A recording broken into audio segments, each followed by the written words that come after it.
Hi everyone, hope you had a great weekend and I'm back again with another chess video, and this time I'm going to talk about a chess concept called fortress. In chess, the fortress is an endgame technique in which the side behind in material sets up a zone of protection that the opponent cannot penetrate. This might involve keeping the enemy king out of one's position or a zone the enemy cannot penetrate or force out of. Fortress poses a problem for computer chess. If you put a fortress position for computers, they won't be able to solve it. They might give an advantage to the side having more material because computers are mostly materialistic, and they will claim a win for white, but they fail to recognize fortress type positions.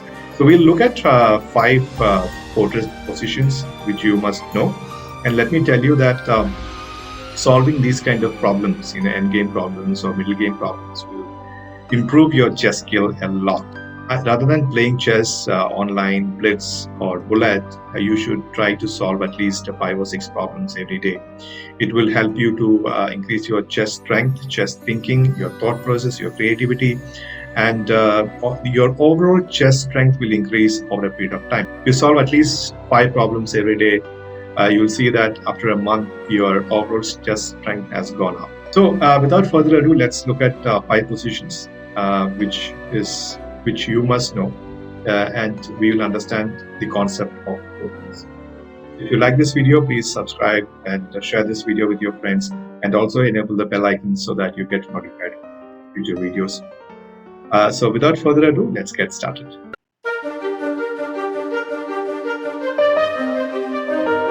So this is a position which is a very interesting position, white to play and draw. And if you try to solve these kind of position, your chess understanding will definitely improve. So let us analyze this position. I'll tell you how to analyze a position as well in this video. So look at this pawn chain. White has got a lot of pawns, which is all locked up with the black pawns as well. So black has got an extra rook, but the rook is boxed up, the king is boxed up. So we have to keep the king boxed up because piece activity is more important than the material advantage in chess.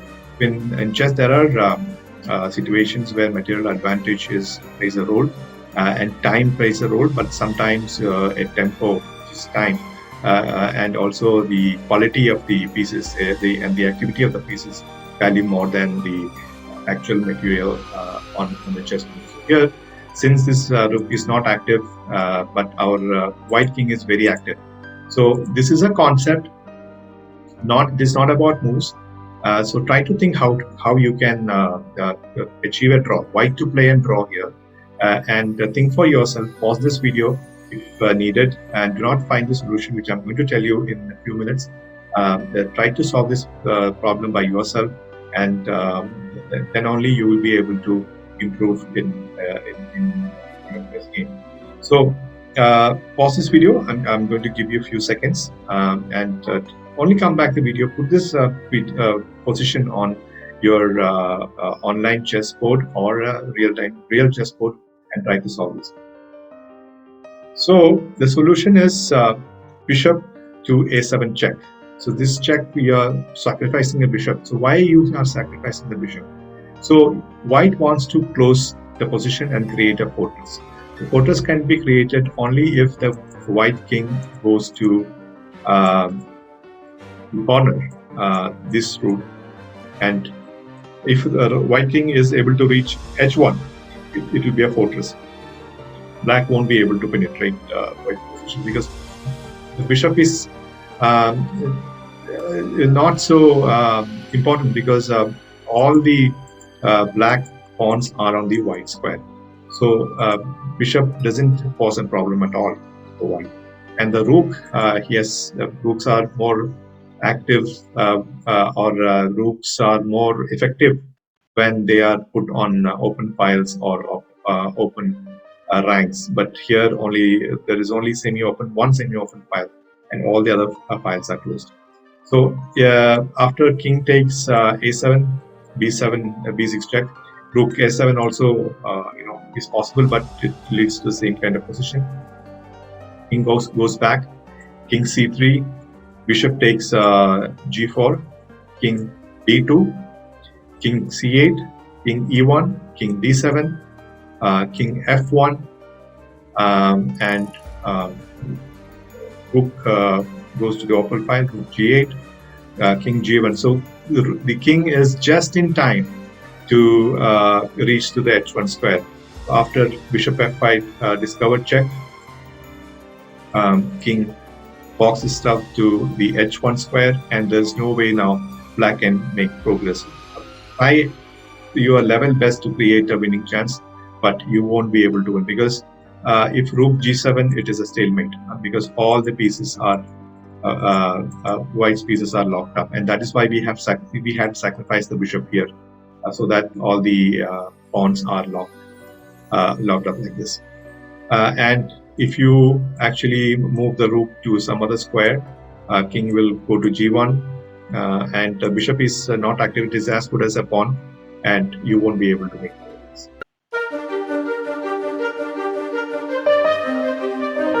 So the problem number 2 is another fascinating position where black is a material up, and but he cannot make progress, and it is a draw. So in this position, look very carefully that if you evaluate this position, black is up material, he is an exchange up, and black is trying to penetrate on the h file and try to win this bishop, and white is helpless to prevent this plan. Most of the pawns are chained up or locked up, and there is a open e file as well. So how can black create threats, and how can white prevent these threats and create a progress? Please pause this video and try to solve this problem by yourself, and if you can't solve it, come back and view the answer.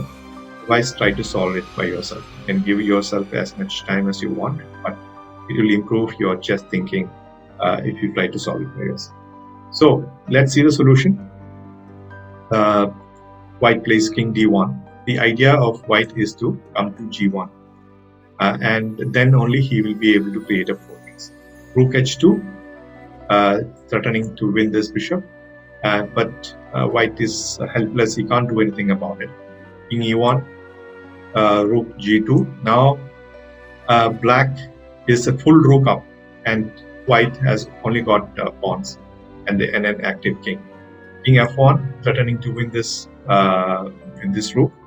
Rook h2, king g1, again attacking this rook. Rook h1, rook h8, and now if you see, there are 2 entry points for black. This is one entry point, and the e file is another entry point. The h file and the e file, and black king can actually try to come to f3. So the black king also can try to come via these squares and enter this position, but white prevents all that by playing a very simple move, f3. This is an outstanding concept, and suddenly black finds himself helpless to penetrate into the white camp, because if rook h3, king g2, a rook has to go back. At king f6, black will play, so white will play king g1, rook e8, trying to penetrate via the e file, will be prevented by king f2. And try as you may, black won't be able to penetrate, because white will play king in these 2 squares to and fro, and if black rook goes to h file, the white king go to g2 and g1, and it is a progress.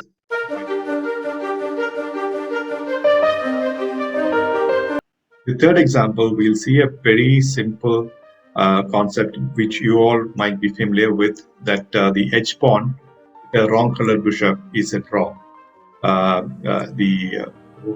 The king has to just play in these 2 squares, and white won't be able to force matters, and it will be a draw. So this is again a fortress position, but let us see how it can be implemented in an actual game. which is important.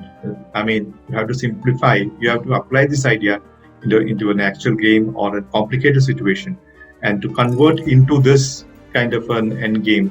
That is the skill that you have to develop, and you have to spot as well. So we'll look at a real game and a real position from a game, and see how you can convert that position into a concept like this and force a draw.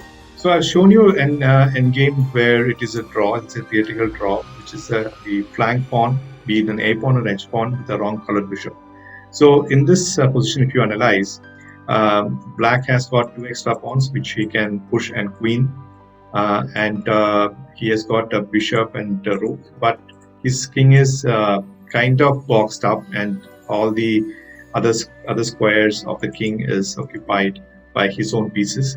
So how can you convert this position into an endgame where the wrong colored bishop won't be able to support the pass, but the A pawn can it is in the wrong colored square, and the king is always there to stop it.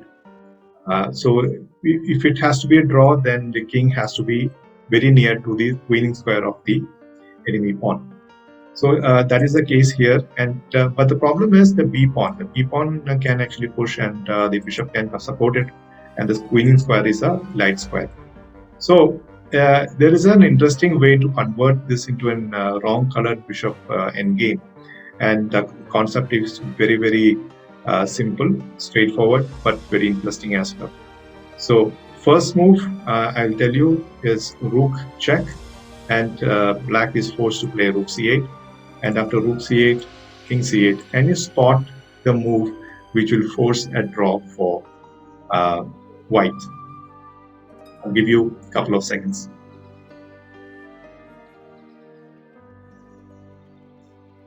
So if you have found the solution, you are a very good player, and those who want to enjoy the show, I'll tell you this move. It is bishop to a6. Boom! And this move forces to exchange the a pawn, or if king moves, you can simply take this pawn, and whatever black does, it is a draw, because white will simply play in these 2 squares, or in these 2 squares, or in these 2 squares, and black cannot make progress. So we have the fourth example of fortress. We'll look at this position. Even though white has got the bishop which supports the pawn to queen, this is a draw because of this pawn, the black pawn, which controls the g6 square. The earlier examples, if you see, if you remove this pawn, for example, this is a win for white. I'll show you how. If it is white to move, king h5, king g6, king g5, king g8, and king g6, and king f8, h7, and white will simply queen, and this is a win for white. But if you include this pawn, the difference is that this pawn controls the g6 square, and that makes a hell of a lot of difference, because now it is a fortress draw. If king f5, black simply plays king f7, and after bishop g7, he will simply play king g8, and if black plays king f6, it is a stalemate, and if black plays king e6, and then again it's a stalemate, and if he plays something like king g5, black will simply play on these 2 squares, king e8, king f7 and king g8, and it is a fortress draw. You can try it for yourself, and it is a little good draw. The last example, we'll see in a very interesting position where one tempo actually wins the game. If it is black to move, this is a win for white, and if it's white to move, this is a drawn position. And it's a very interesting concept. Let's say if it is black to move, he will play king to f7. See, the idea is to keep the black king boxed up here, so that the white pawn cannot be queened. But there is an interesting concept which will win the game for white. You can pause the video for a couple of seconds and try to find that move which wins for white. So if you have found knight to e6, brilliant, because this is the only winning idea for white. Because if black controls this f8 square, then it is a draw. Now here, the knight prevents the black king from going to the f8 square. So either black has to take this knight or move to some other square, which will allow the white king to square on g7 or g8, and white can win his game. But if it is white to move, he will have to play something like knight e6, and after king f7, either knight has to move, because there's no other move with the king or pawn. The knight has to move. Knight g5 check, king f8, knight wherever the knight moves, the black will play with these two squares: king f8, king f7, king f8, king f7. These are the 5 important endgames which I had to show you. I hope you like this video, and if you like it, please click on the subscribe button and enable the bell icon so you get notified of my future videos. I'll come with another fascinating video very soon. Enjoy your Sunday. Bye-bye.